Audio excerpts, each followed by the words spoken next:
Okay. Welcome. It's 2 o'clock. It's time for a virtual cabinet meeting on Monday, the 30th of November. To begin with, can I ask if there are any apologies for absence? I think they are looking at the screens. There are none. That's good. Next item is minutes of the last meeting, and they are before you at item agenda 2. And I wonder if everybody can agree them, please. Yeah. Formally agreed? Yeah, Good. Formally second, Leader. Thank you very much. Next item is to receive any declarations of interest, if there are any. No? Okay, good. Then we'll start to go into the meetings proper, but before I do, I normally at this stage make a comment about COVID-19. Clearly today, the First Minister has made an announcement at 12:15 about the new restrictions which will apply from the 6 o'clock on Friday. Clearly things are going in the wrong direction in terms of the pandemic, particularly in some other areas rather than ours. Maybe still going up in our area, but not as bad as others. So the Welsh Government has taken the decision they have, and I hope the people will abide by those restrictions. It will last for 3 weeks until the 17th of December, when there will be another meeting of Cabinet, and the First Minister will make his announcements then. But in the meantime, can I ask you please to stay safe, look after yourselves, take all the precautions, and hopefully, if we all take those precautions and work sensibly and live sensibly, then we can have a good Christmas and we can have less restrictions over Christmas. So, with no other further ado, please be safe, please be careful, and I hope everybody will adhere. Okay, next item is the references. The first reference is from the Environment and Regeneration Scrutiny Committee of the 20th of October. It's in relation to the Vale Glamorgan Gateway WellTag Stage 2 outline business case.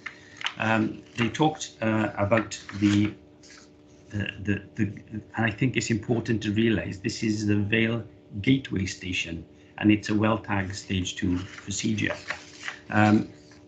What they asked was that their recommendation was that they noted the current progress, but what they did also ask is that the Cabinet be asked to disregard any consideration of the potential development of a new road link in the link to the M4 Junction 34 to Cardiff Airport, so that the Gateway Station project be given an independent assessment of its feasibility. To be honest, I think they have missed the point. Earlier in the meeting, and in fact on the last page of this, a committee member did ask, because there were concerns in his ward as the possible link between the train station and the new road, and he was assured by the officer that there were two distinct projects. They were separate, and therefore one was for the road, one was for the Gateway Station. This report specifically related to the Gateway section, and basically it's a progress in terms of that. What we've been asked is whether or not we will disregard the road access, which is something we can't do because it's not our process anyway. It's a Welsh Government process, and they are two distinct processes. So to be honest, I can't see how we can accede to their request, because they are two separate and distinct WellTag schemes. I don't know if anyone wants to make any comment. Peter, do you want to make a comment as it's in your portfolio? I think I've probably summed it up well enough. I think you've summed it up perfectly. They are being looked at separately. Okay, so in that case, we will note that they've accepted the report, but we do not accede to their second request in their recommendation. Is that agreed by everybody? Yeah, formally yes. Second. Good, thank you. Next item is item 5, which is a report from Corporate Performance and Resources in relation to the coronavirus recovery strategy. They had a full report from us, which we passed on to them. We discussed it on the 21st of September. They discussed it in some detail, really, because they talked about things like the town centres. They talked about the fact that we're working towards recovery. One of the things that they said in their recommendations was that the Cabinet be informed of the comments made. One is that they supported given to businesses, which is something we projected in our report and our recovery strategy, so they're supporting that. One of the things they did also talk about is the need to ensure that the council was upfront as possible with its proposals and having regard to matters of equality. And to be quite honest with you, I'm not really sure where that came from within the report. I've read it. I've read the reference back, and basically, as far as I'm concerned, we have issued grants with the help of money from Welsh Government. And we have issued it to as many businesses as we possibly can, which meet the criteria. I don't, unless anybody else can see where this came from, I don't understand where they think that we are not assessing the situation, and that we are as upfront as we possibly can. This report is full, frank, and very, very full. And I don't think there are any inequalities within it. Unless anybody thinks there is, please tell me. I think we have been as helpful and as upfront as we possibly can. So basically, they wanted to note the support given, and that the other thing is that members be updated as soon as possible on any proposals. And indeed, that is what we are doing, and is what we have done on a regular basis, either through Cabinet or in reports to all members, which go out on a regular basis, or alternatively by discussion and scrutiny. So as far as I'm concerned, we are being upfront, as open as possible, and being as having as much equality as we possibly can within the schemes that are being dealt with. I don't know if anybody else got any comments. Do you agree with that? Yes. Good, thank you. Formally second. Thank you very much. The next item is item 6, which is a reference from the Democratic Services Committee, which deals with the reimbursement of costs of care. This is something which came from the Independent Remuneration Panel for Wales. Basically, it's in relation to members who have caring responsibilities. It's something which they had in place. They basically want us to ensure that it's in place. We do currently have a draft in place. We've formally registered. We recognise the situation. The recommendation in the report was that the report be noted, and that the draft claims and receipt forms for the reimbursement of costs of care be approved for use, and they're sending it to us for endorsement, which I will fully endorse. Basically, it says that if any member has any caring responsibilities, then they are entitled to be reimbursed, and it tells you what the reimbursement would be. It's a reimbursement if it's a formal registered with the Care Inspectorate of Wales, the care cost being reimbursed in full. If it's an informal and unregistered care cost, then there would be reimbursement up to a maximum of the real living wage. And basically, you still have to fill in the forms and make the requisite requests. But I think it is only only right and proper that care provision is considered something which the IRPW discussed last year, something we've taken on board.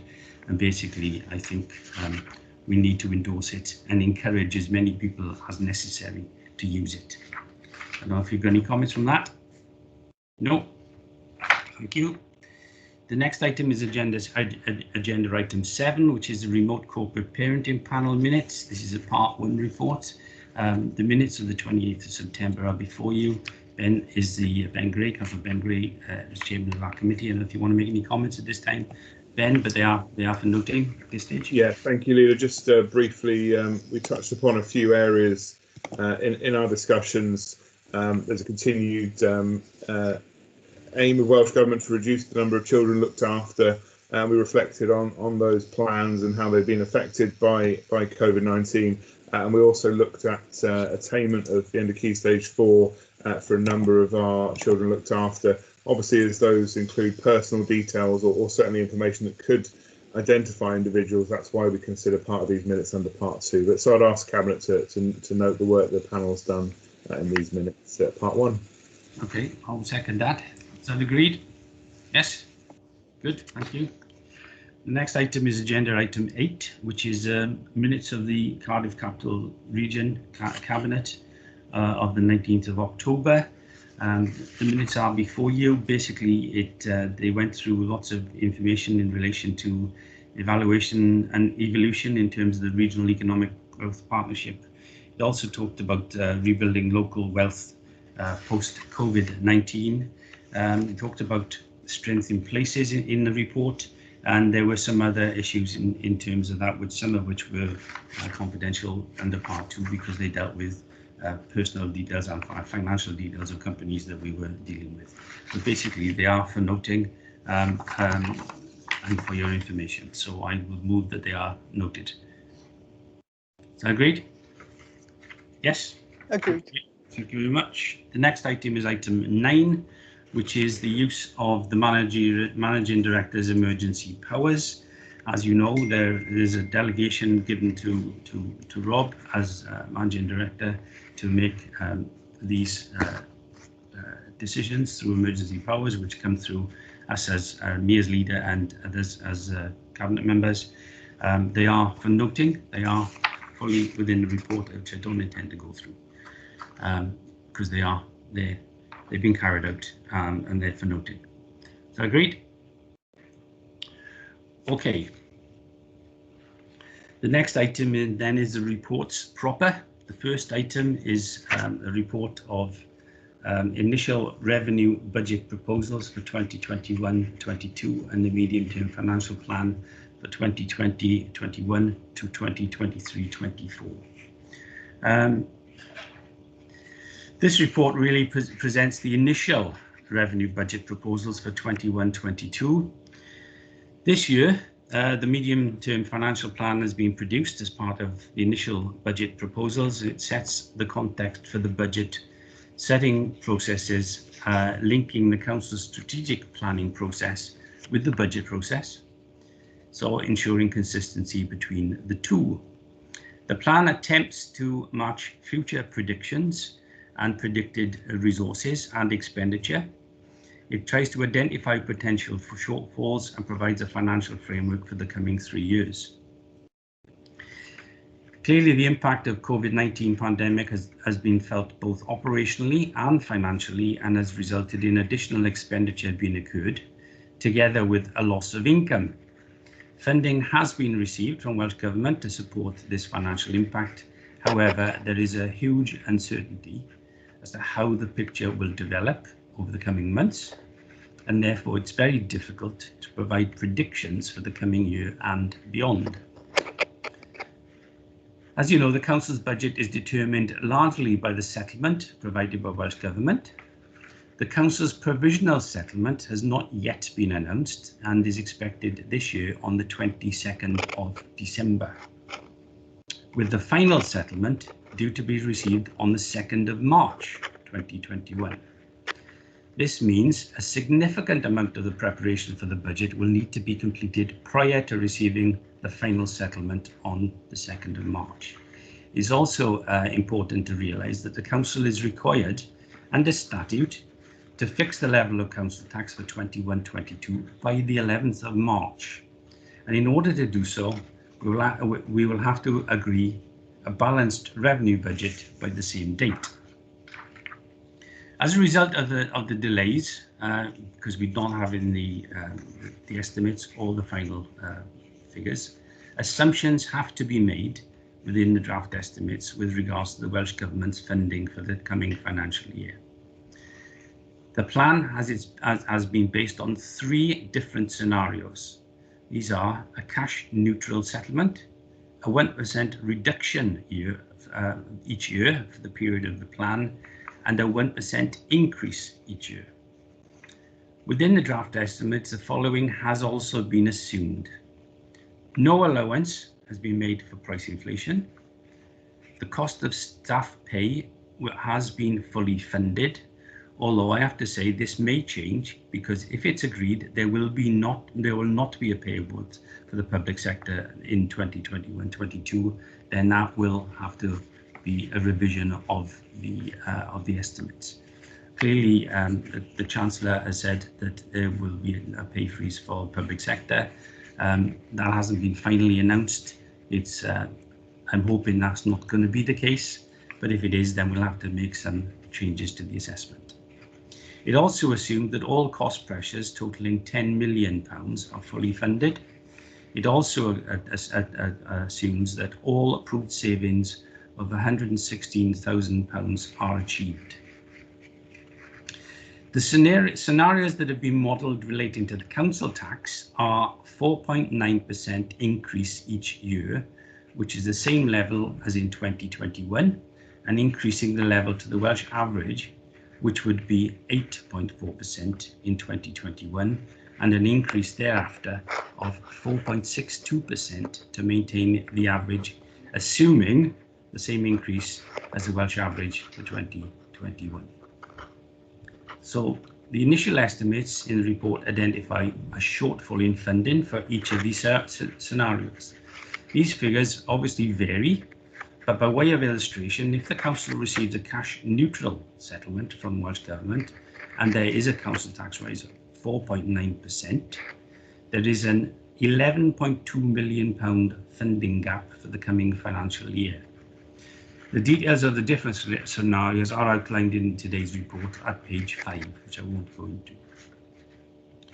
So finally, these assumptions will be assessed as part of the final budget proposals when further information become available.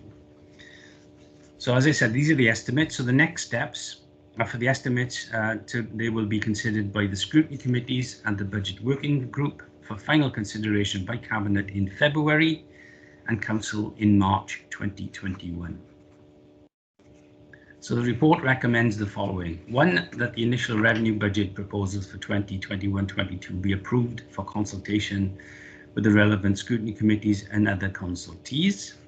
2, the recommendation of scrutiny committees are passed to the Corporate Performance and Resources Scrutiny Committee as the lead committee in order for their views to be forwarded to Cabinet.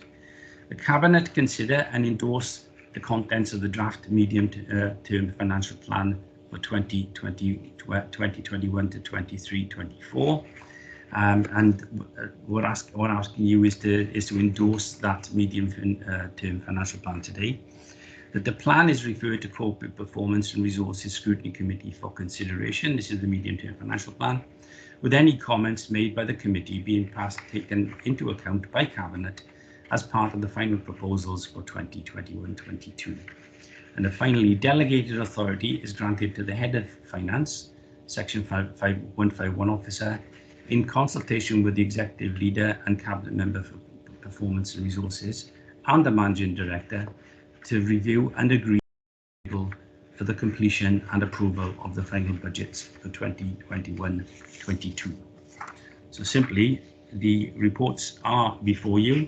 They are an estimate, they have lots of assumptions, but they will go forward to the Scrutiny Committee for consideration. So can I formally move those recommendations, please? Is that agreed? And formally second. Thank you very much. Okay. The next item is similar. It's the initial capital programme for 21-22. It does outline the proposals, as I said, for period 2021-22, but actually on to 25-26 too.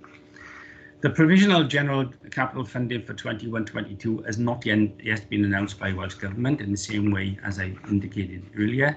It is expected on the 22nd of December and the final settlement on the 2nd of March 2021.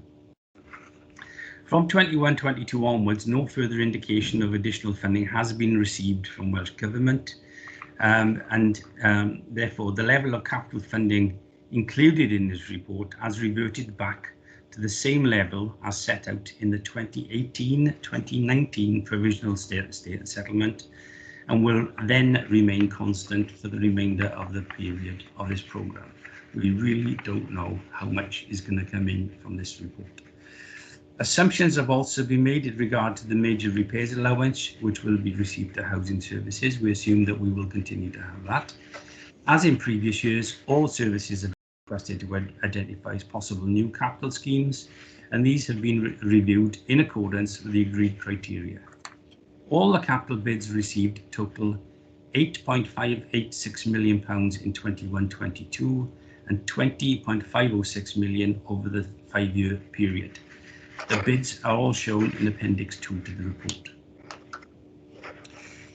As the draft settlement has not been confirmed, no new schemes have been approved for inclusion in the capital programme at this stage because there is considerable uncertainty. A further assessment will obviously be carried out by the Budget Working Group once the level of funding is known and consultation has taken place. What this report also does is outlines the 5-year school investment programme as part of the 21st Century School Programme. This programme totals £65.6 million for the coming 3 years, a massive amount, and the full value of the Band B programme is £135 million. There's also a predicted spend on housing improvement is £35 million in 21-22, and the report details how these two programmes will be funded, including assumptions made in regarding to the use of earmarked reserves. Again, the next steps is the estimates will be considered by scrutiny committees, then a budget working group, final consideration by Cabinet in February and Council in March. And the following recommendations are therefore before you: that the initial capital programme proposals for 21-22 to 25-26 be approved for consultation with the relevant scrutiny committees, that any recommendations of scrutiny committees are passed to Corporate Performance and Resources Scrutiny Committee as the lead committee in order for their views to be forwarded to Cabinet. So basically, it's the estimate situation, but we are really somewhat in the dark. So can I move that, please? Yeah. And can I formally second, Leader? And could I also comment on the ambitious 21st Century Schools programme that is laid out there? The package is 135 million, but actually if you also include the additional MIM model proposed school, it takes it up to 167 million pounds, which is absolutely phenomenal. And apart from the educational impact for our young people in the Vale, it has a major economic impact.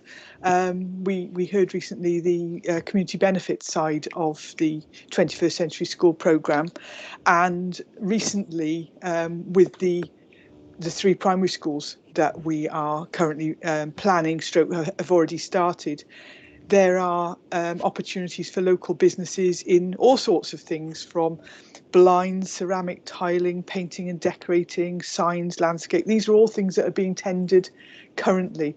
And with the community benefits programme delivering over 50% of procurement spend coming from the local postcode, that has a huge benefit, particularly in these difficult times for our local businesses. So I think that's still a major step, but hopefully the capital budget going forward will be agreed for other procurement items, although I know that it continues to be difficult times at the moment.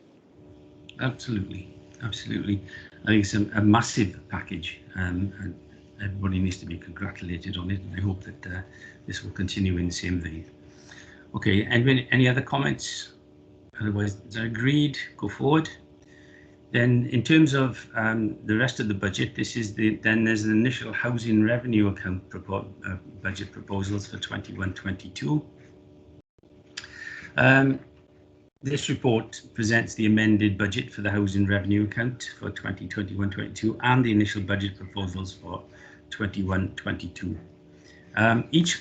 As you know, each local housing authority is required to set a budget for their housing revenue account on an annual basis. The budget must be set so that the sum held in a housing revenue account reserve at the year end is not in a deficit position. The budget must be reviewed during the year and appropriate steps taken if the HRA reserve is heading for deficit. The report details that the budget for 2021 has been reviewed and the position has changed, resulting in the likely outturn for the year being an adverse variance of £7.058 million. Sounds a lot, but the main reasons for the change are the provision of bad debts has been reduced based on forecast rents arrears to the 31st of March 2021, which includes an assessment for the impact of COVID-19. There's been a reduction in the repairs and maintenance budget, which has been impacted by COVID-19. There's also been a reduction in the capital financing costs as a result of lower level borrowing required to fund the capital programme. We funded it ourselves in essence. Work on the digital programme is now expected to take place in 2021 and therefore will be underspent this year. And again, that has been a result of things that have been happening in terms of COVID. The level of capital expenditure to be financed from revenue has been increased in the year as monies from the HR reserve are being used to fund some of the capital expenditure. As I said, there's been less borrowing. This has reduced the amount of money borrowed to fund the HRA capital programme. So therefore, the initial budget for 21-22 has been drafted and is outlined in the report. The estimates will be subject to review once the guidance has been received from Welsh Government and with regard to the setting of rents. There is an estimate in there in terms of rents. It's assumed at 2.7%, but as yet Welsh Government has not told us. So the estimates for 21-22 is that there will be a small surplus of £25,000, and the details of that budget are contained in Appendix 1 to the report. So the next steps the estimates will now be referred to the Scrutiny Committee for consideration. The comments will be considered by Corporate Performance as the lead committee. The Budget Working Group will look at it. Cabinet and Council will consider the final proposals in February and in March respectively. Therefore, it is recommended that the amended Housing Revenue Account budget for 2021 as set out in Appendix 1 be approved and submitted to the Homes and Safe Communities Scrutiny Committee for consideration to provide a context to Recommendation 2. And Recommendation 2 says that the initial housing account budget proposal for 21-22 be approved for consultation with the Homes and Safe Communities Scrutiny Committee being the relevant committee. The recommendations of the Home and Safe Communities Scrutiny Committee are passed to Corporate Performance and Resources Scrutiny Committee as the lead committee in order for their views to be forwarded to Cabinet. In terms of the fourth recommendation, the increase for rents and other services are subject to a further report to Cabinet as soon as the information is available from the Welsh Government. As I said, currently there are estimates in the report. I don't know if anybody's going to make any comments in relation to that, but clearly things changed during the year due to COVID-19, and there's the proposals that are there for you to consider. So can I formally move, please? And formally second, Leader. Thank you very much. No other comments? Good. Okay. I know it's very dry. I'm terribly sorry.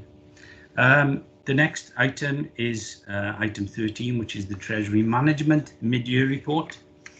The report before you is the mid-year report regarding Treasury Management activity for the financial year 2021. The report details a range of external influences that have impacted on the Treasury Management activity of the Council, which include, surprise, surprise, COVID-19 has impacted on all economies across the world this year. Whilst many saw an upturn in their economic activity during the second quarter of this financial year, many have seen that recovery slow as the second waves of COVID-19 have been experienced around the world. Indeed, in the UK, a large fall in the GDP has been experienced with an increase in unemployment, as we've probably seen. It's therefore anticipated that the economic recovery will be slow and may take a number of years to recover. The bank rate is low and is predicted that it will remain low until March 2023. Lack of clarity regarding Brexit is also having an impact on the financial markets during 2020. So, having reviewed this year's capital programme, the borrowing requirements for this council have changed and are now estimated to be £9.5 million in this financial year. The sum will fluctuate dependent on the delivery of the capital programme. The authority's investment strategy is to secure the best return on its investments, as you would assume. As a result of COVID-19, on the 25th of September 2020, the Debt Management Office announced that they would be offering negative terms on their deposits, which is not good news. As a result, emergency powers were agreed to increase the financial limit of investments with UK institutions and banks from £5 million to £10 million. This enabled the Council to increase its use of money market funds up to £10 million per institution, and also increases deposits with Lloyds Bank up to £10 million. The report outlines the intention of the Council to continue to utilise Treasury bills and money market funds, in addition to investing with other local authorities. These tools broaden the opportunity for the Council to invest surplus funds and can increase the return available on funds invested. These 10 tools are already agreed for use within the Treasury management policy. In terms of the policy itself, the Treasury management strategy for the year established a range of indicators, and the report details that these have all been met in the first 6 months to the end of September, and the report also confirms that all Treasury management activity has complied with the approved Treasury management strategy, the CIPFA code of practice, and all relevant legislative provisions. So the recommendations of the report is that the Treasury management mid-year report for the period 1st of April to 30th of September 2020 be accepted, be agreed, that the latest Treasury management indicators be agreed and endorsed, that the report be forwarded to the next Corporate Performance and Resources Committee for consideration. 4, that the Cabinet notes the use of the Money Market Fund and Lloyds Bank instant access accounts as investment tools. 5, that the changes in the investments limited be noted and agreed, I would argue. And that 6, that the report be forwarded to Council for approval. It is something we have to do. It has to go to Council, but it has to come here first. So can I formally move, please? Formally second, Leader. Thank you very much. The next item is the draft Council annual delivery plan. It's something which comes before us on a regular basis. The report sets out how the draft delivery plan has been developed, the proposed consultation, and the timetable for the plan. The annual delivery plan is the improvement plan, part 1, for 21-22, and is aligned to the Council's 4 wellbeing objectives.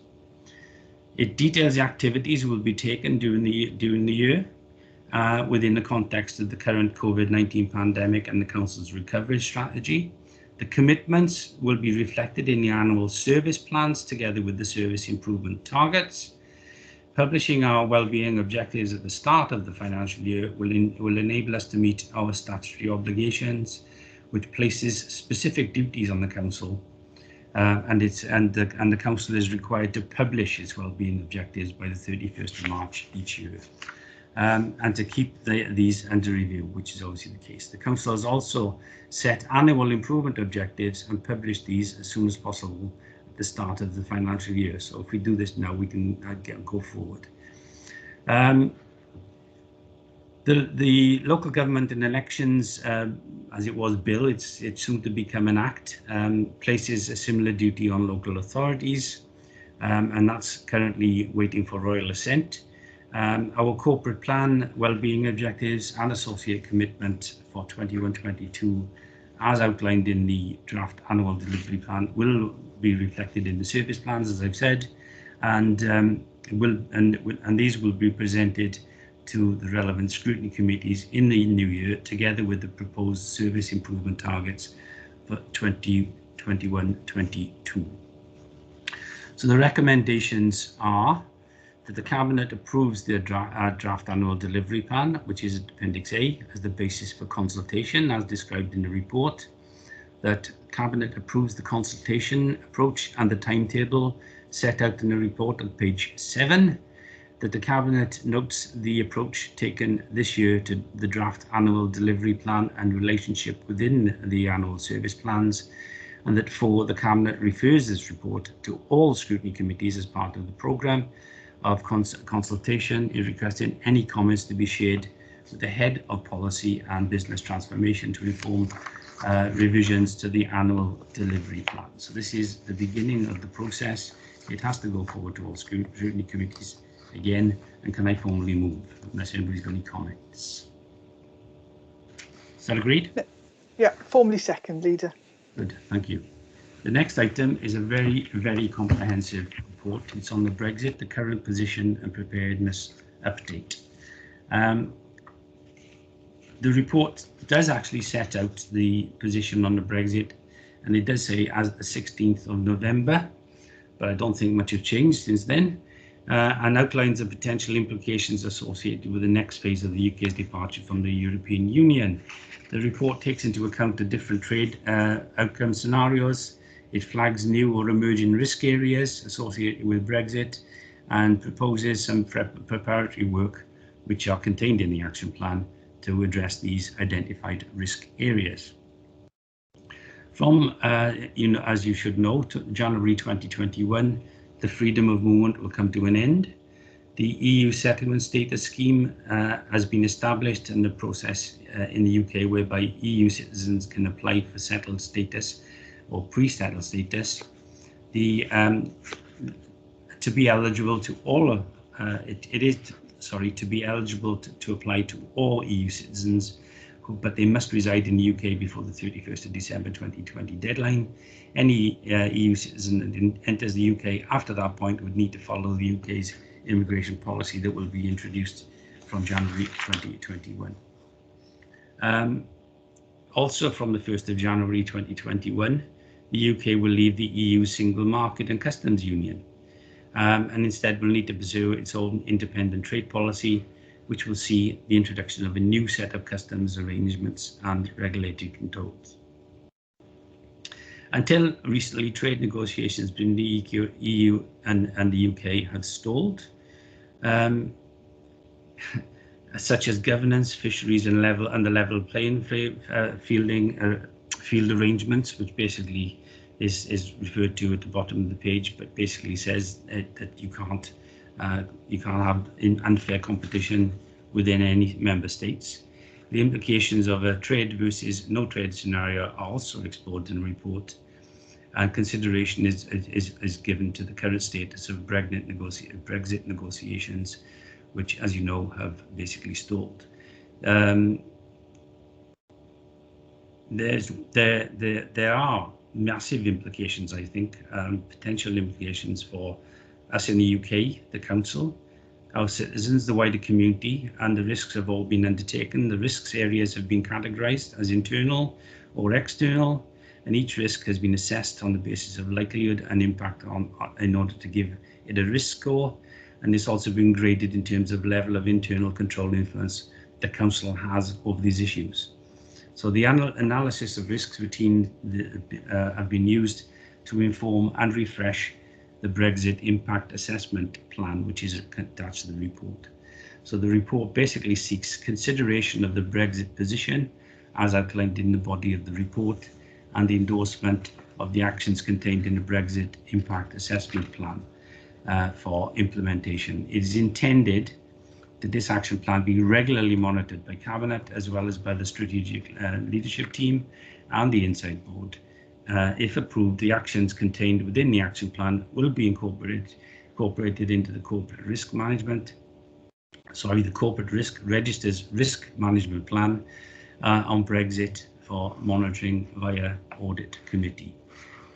I have to say that this report is an absolutely super report. It goes into masses of detail. It tells you all about the issues in terms of where we are, what the risks are. It's come up with 8 risks, which are detailed in the report. It talks about something which I'd forgotten about, was the EU settled status scheme, which is something which we really need to address locally, because we do have 3,000 EU's EEA or Swiss citizens residing in the county. So we need to make sure that they are aware of the possibility of trying to get UK citizenship if they need to. I'm going to move the recommendations. I'm going to add a couple in, if you don't mind. The first one is, I'm going to please Cabinet thank the authors of this report, because it is an absolutely amazing piece of work. I congratulate them. It's very easy reading. Even I understood it. So can I, one, thank the authors of the report and the amount of work that they've put into this, because this is not an easy task. Secondly, that the Cabinet note the current Brexit position as detailed in the report and the appendices, and the findings from this be referred to the Council's Corporate Risk Register, reflected in the Council's Corporate Risk Register. That subject to any recommendation, to that recommendation 2 in this case now, Cabinet refers this report to Audit Committee for their consideration, and as supplementary information to inform them the Q2 updates of the Corporate Risk Register. The Cabinet endorsed the proposed actions outlined in the Brexit Assessment Action Plan, which is Appendix F, for inclusion in the Council's Corporate Risk Register and the associated Brexit Risk Management Plan.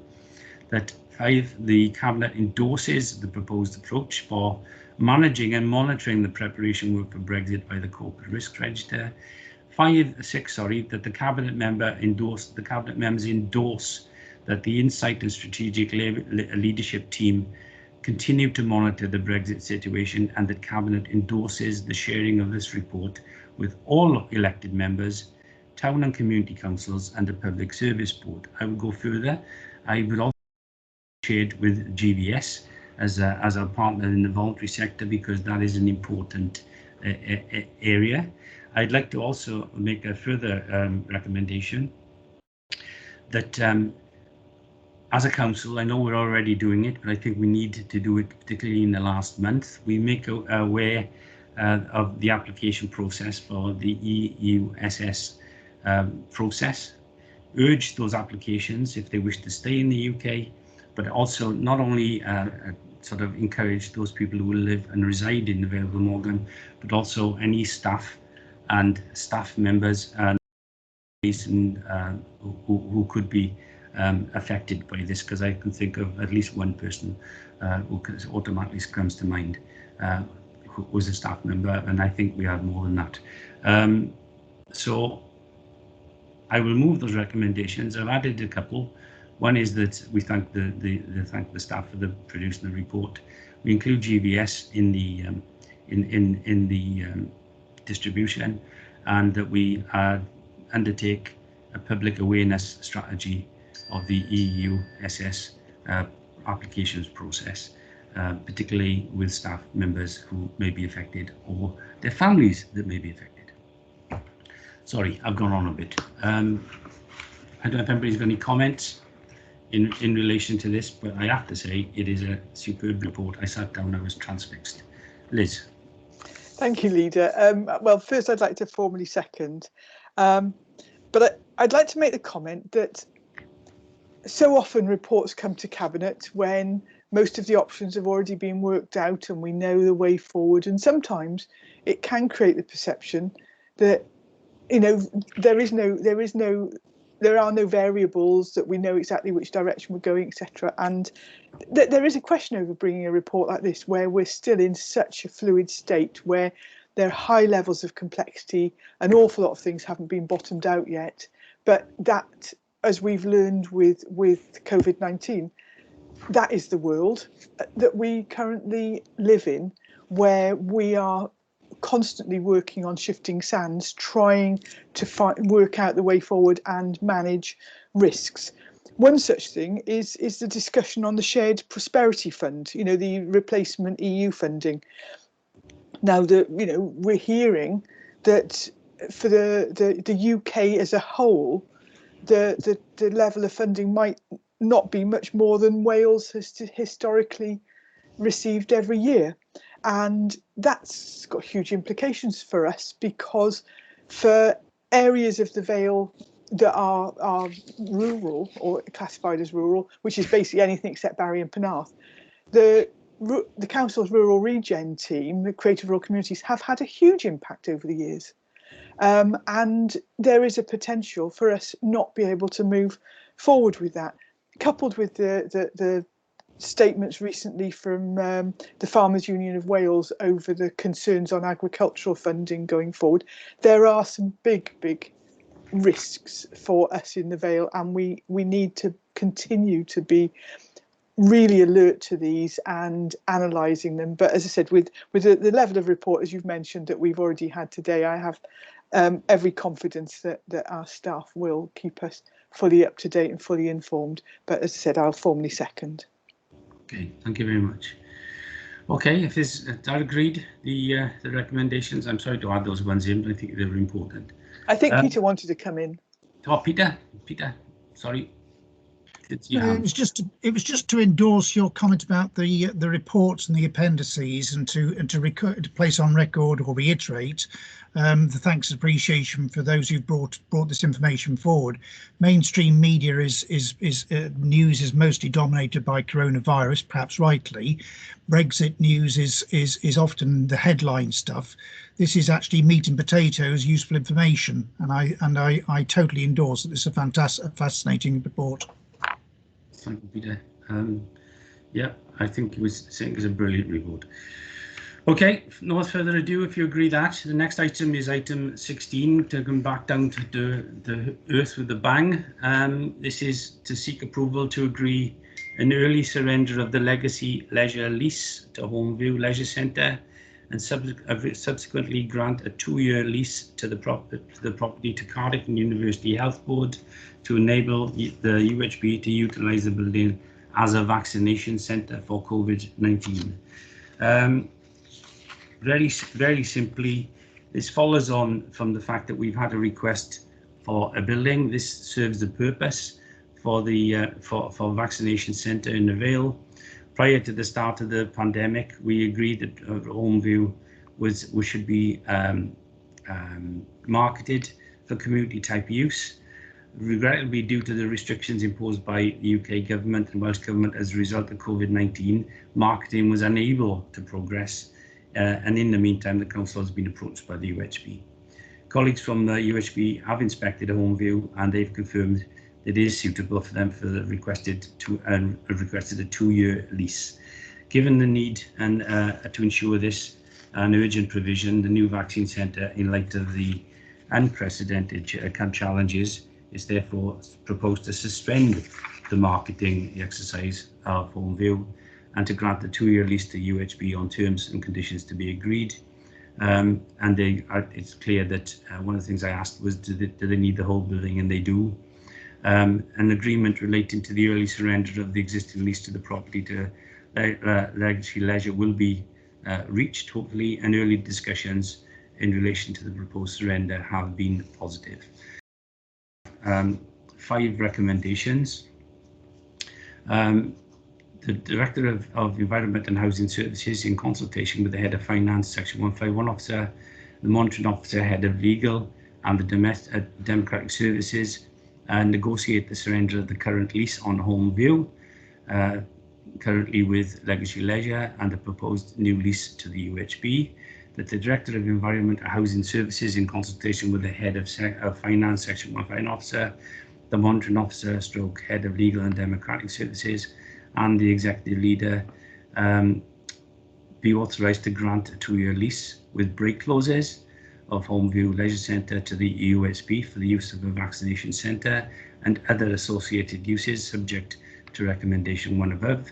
That the Monitoring Officer, Head of Legal Democratic Services, be authorised to complete all necessary documentation to effect the surrender of the existing legacy lease and to complete the new lease with the UHB.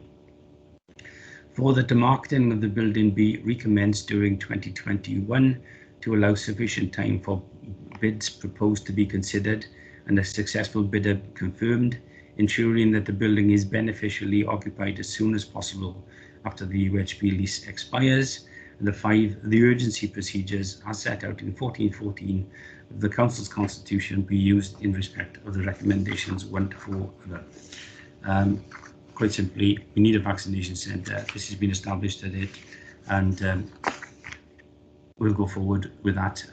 Clearly, vaccinations I can't see vaccinations being received until January probably, but at least we'll have this in place, ready for when it is. And as my understanding is that there will be a vaccination centre where you will go there by appointment. So clearly it won't be one where everybody turns up en masse, as far as I'm aware.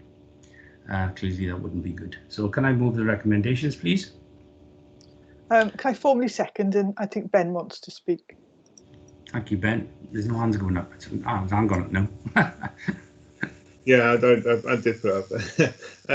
Yeah, thank you, Leader, and I think that we're all grateful that a location in the centre of, or certainly in the centre of our population, can be found to offer this facility and this way out of our current situation. I understand the modelling as laid out in the report, and also some of the briefings around this. Sees there being 3 across the Cardiff and Vale Health Board area. I understand from working with colleagues at the UHB that we're going to be in a strong position in terms of the organisation for that, for getting people's information there. And I know there'll be some people who will certainly want to see their vaccinations closer to home, and there are also plans laid out in there and around getting out with mobile testing for those care homes and other facilities. And though not strictly linked to the property transfer, I thought it was important to make that point at this juncture while we're talking about the vaccination centre, that this is not going to be the only way people get access to this vaccine, but clearly as a mass centre, this one makes the most sense. And if there are transport issues, or there are those vulnerable people who need that more locally, there are plans afoot in order to make sure that those are distributed to them as well, as this great provision will hopefully be. Okay. If there's no one else, can we agree those recommendations? Okay. I am going to slightly change the agenda, if you don't mind. I'm going to bring 18 forward, the new lease of Penarth Athletic Club, as I know that Catherine may have to go to another urgent meeting shortly. So I'd like her to come in at this stage, please. So this is item 18, the new lease for Penarth Athletic Club, external changing rooms. Catherine, please. Thank you, Leader. Yeah, I'm bringing this report to Cabinet today just to grant a new lease to Penarth Athletic Club for an external changing room. I need Cabinet approval to grant a new 5-year lease for them. They've recently refurbished the building, believing it was already part of their existing lease. So what they've actually done is to bring a building that was currently not being used at no cost to the council, I might add, back into use for their own members. So this is really just to formalise that legal agreement to make sure this building is part of the lease. So it runs concurrently with its next lease, which is why it's only 5 years, so they can be able to be renewed together. So there are 2 recommendations today.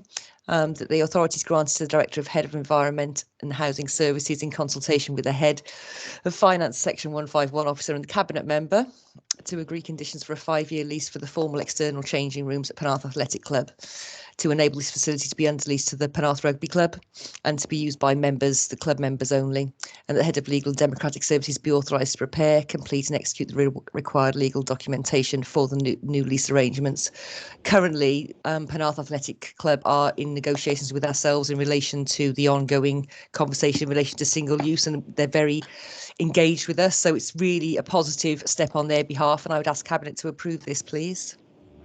I see no problem in that. It's regularising something which should have probably been there in the first place. I'd like to second that, please, Leader. Good. Thank you. Thank you very much, everybody. Thank you. There's no other issues. Then we'll go back to item 17, which is Homes and Safe Communities, local housing market assessment, and it's just a request to the adoption of the 2019 local housing market assessment. I think, Margaret, please. Thank you, Leader. I would like you to adopt this, please, because it's the most important document. We have to do it every 2 years. And I would like you to look at some points in the executive summary. The result of the LHMA 2019 shows the need for extra accommodation, and it's 890 units we will be wanting for the next 5 years. So we need to move forward with this, please. There's other, it's a good report that it looks at different wards where they need more housing. And we have know definitely that we need more accommodation for the elderly and possibly adoptions for some property. It was now going to scrutiny. We sent it to scrutiny on the 19th of October 2020, and their scrutiny committee was on the 11th of November 2020, and they recommended that the Homes and Safety Committee recommended that we note this, and there's only one recommendation, and the following recommendation is from Homes and Safety on the 11th of November 2020, and no mere changes being noted that the local housing market assessment 2019 at Appendix A be formally adopted by Cabinet. So I'm asking for you, please, to adopt. Absolutely. It's a stark reminder of how many homes we actually need in the next 5 years. And thankfully we're starting to build some, but clearly there's a long way to go. You know, it's staggering, 890 units of affordable housing in the next 5 years. It's staggering. Okay, good. I will formally second that. Liz, do you want to come in? I just wanted to say that isn't that 890 per year? Per year, yes. For the next 5 years. Per year for the next 5 years. I mean, 890 in the next 5 years is bad enough, but 890 a year shows the level of need within the Vale. Yeah, you're right. You're absolutely spot on. Sorry. Yeah, that's it's just outstanding. It's just mind-boggling, isn't it? it is. So we've got to get on with it. We've got to try and do as best we can, working either by building our own, working with the other house builders, or getting private sector involved in other ways. So we just got to work with the housing associations as well. Yeah, absolutely. Okay, thank you for that. If we all agree that, next item is item 19, which is Ogmore by Sea car parks. Is to provide an update on the car parks in Ogmore by Sea and to secure improvements for their operation. Peter, I think this one's yours. It's a part 1 report. I think it's a part 2 report too. You're on mute, Peter. You're on mute. It happens to everybody at least. I know. Thank you, Leader Chair. I would like to say that this report is actually the culmination of a few years hard work with the Community Council, local representatives, residents and commoners, and not because of a single incident last summer. It is fair to say that that incident did focus minds. I would also like to report that the local ward member has asked me to raise the possibility of a pay-per-hour fee-based system rather than the current agreed charges for the car park. However, I would say that now is not the time for that. Any new parking charge regime would need to be for all our resorts, and it is best to start with consistency. However, our long-term aspiration is for automatic number plate recognition, which would allow charging commensurate with lengths of stay. So I hope that Councillor Edwards accepts that we have considered this request and understands why we are rejecting it for now, and I ask you to accept the recommendations as published. That will lead to a considerable investment in the Western Vale car park and the village of Ogmore by Sea, and I will take the commercially sensitive elements of the report under part 2. Okay, that's a fair comment. As you say, it's been going on for a considerable length of time, and there's been a lot of dialogue and discussion. Okay, so it's a part 1 report. We're going to part 2. Yep. Okay. Thank you very much. All agreed. Next item is item 20, which is the annual corporate safeguarding report. Again, a part 1 report, I think. Yeah. No, it's not. Sorry. Yep, part 1 report. If I take us into this, leader? Yes, please. So this is the annual corporate safeguarding report. There's a corporate responsibility to ensure there are effective arrangements in place for safeguarding children and adults who require specific council services. This annual report 2019-20 provides an overview of the corporate safeguarding group work plan and other safeguarding activities taking place across the authority. And the recommendations are: Cabinet notes the works undertaken to improve corporate arrangements for safeguarding and protecting children and adults.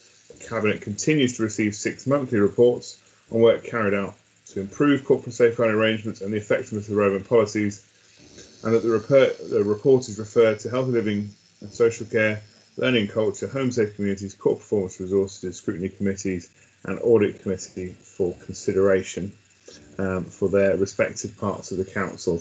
With those recommendations, I so move the report. Thank you very much. Is there any comments from anyone, please? Accept a second. Okay, good. The next item is 21. Is there any items which I've decided urgent? I don't have any. So we will be going into part 2 because there are some part 2 items. We have 2 items for discussion under part 2 of the agenda, which is part of the Cabinet member for under Ben and I think under Peter. As the matters are, there are some confidential items within it that we will be moving into private session where confidential matters can be discussed under part 2. Therefore, myself and the Cabinet Officer will ensure that the recording is closed at this point and will ensure that only relevant parties remain to hear the details of the items to be discussed. And following the meeting of the outcome of the part 2 discussions, they will be formally captured as part of the minutes of the meeting, advising all parties of the final decision of the Cabinet for this item. So basically we'll now go into a closed session, and I will close this down for the members of the public who would be normally looking at this later. So I'm going to close the session at this stage. Okay, thank you very much. I will do so now.